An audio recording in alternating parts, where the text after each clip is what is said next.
আল্লাহ পাক রব্বুল আলামিনের সাথে কয়েকবার সরাসরি কথা বলছেন।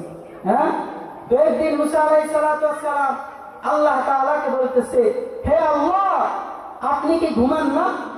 আপনার কি ঘুম নাই? আল্লাহ বলতেছে, ও মুসা, তুমি দেখতে চাও? তুমি কি দেখবানি আমি ঘুমাই কিনা? মুসা আলাইহিস সালাতু ওয়াস সালাম বলতেছে, আল্লাহ, আমার একটু দেখতে ইচ্ছা হয়, আপনি ঘুমান কিনা এটা দেখতে ইচ্ছা হয়। আল্লাহ তাআলা মুসা আলাইহিস সালাতু ওয়াস সালামকে বলল, মুসা, একটা কাচের গ্লাস নিয়ে আসো। মুসা আলাইহিস সালাতু ওয়াস সালাম একটা কাচের গ্লাস নিয়ে আসছে। আল্লাহ বলতেছে, মুসা, এক গ্লাস পানি ভরো।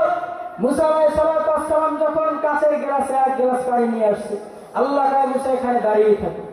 মুসা আলাইহিস সালাতু ওয়াস সালাম দীর্ঘক্ষণ ওই কাচের গ্লাসে পানি নিয়ে দাঁড়িয়ে আছে।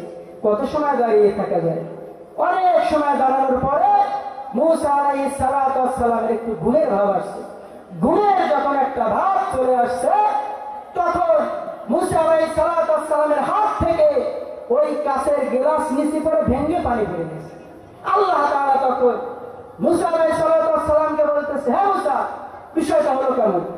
গ্লাস কই, আমার পানি কই? মুসা আলাইহিস সালাতু ওয়াস সালাম আল্লাহকে বলতেছে, আল্লাহ, কত সময় আমি দাঁড়িয়ে থাকবো? গ্লাস তো আমার হাতে ছিল, পানিও আমার গ্লাসের মধ্যে ছিল, আমি দাঁড়িয়েছিলাম, আমার ঘুমের একটা ভাব চলে আসছে, হাত থেকে পানির গ্লাস পরে সমস্ত পানি পড়ে গিয়েছে। আল্লাহ তাআলা তখন মুস্কি হাসি দিয়ে মুসা আলাইহিস সালাতু ওয়াস সালামকে বলবে, হে আল্লাহ, হে মুসা, তুমি সাধারণত একটা গ্লাস নিয়ে দাঁড়িয়েছিলা, তোমার হাত থেকে কিছু সময় পরে এই গ্লাসটা পড়ে পানি পড়ে গিয়েছে, গ্লাসটা ভেঙে গিয়েছে। ও মুসা, তুমি শুনে নাও, শুনে নাও, আমি আল্লাহ তাআলা যদি ঘুমাই, তাহলে আসমান আসমানের জায়গায় থাকবে না, জমিন জমিনের জায়গায় থাকবে না। সুতরাং মুসা, তুমি জেনে নাও, লা তাখুযুহু সিনাতুন ওয়ালা নাওম, লা তাখুযুহু সিনাতুন ওয়ালা নাওম। ও মুসা, আমি আল্লাহ তাআলার কোনো ঘুম নাই।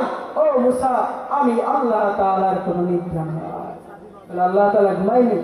হ্যাঁ, আমরা যদি এই চিন্তা করি যে দুনিয়ার সবাই ঘুমাতে পারে, আল্লাহ তাআলার ঘুম নাই, আল্লাহ তাআলা সব কিছু দেখে, গভীর রাতেও যদি আমরা অন্যায় করি, অন্যকে কষ্ট দেই, সেটাও আল্লাহ তাআলা দেখে, তাহলে আমরা সরাসরি মানুষকে কষ্ট দিতে পারতাম না। বিনা অপরাধে আমরা কি করতে পারতাম না ভাই? কষ্ট দিতে পারতাম না।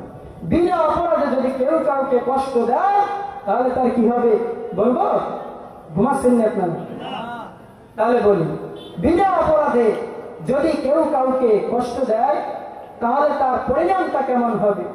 আম্মা জান আয়েশা সিদ্দিকা রাদিয়াল্লাহু তাআলা আনহা তিনি বলেন যে একদিন আল্লাহ রাসূল জনাবে মুহাম্মদুর রাসূলুল্লাহ সাল্লাল্লাহু আলাইহি ওয়াসাল্লাম আমাকে বলল, ও আয়েশা, আজকে তোমার জন্য বড় একটা অফার আছে।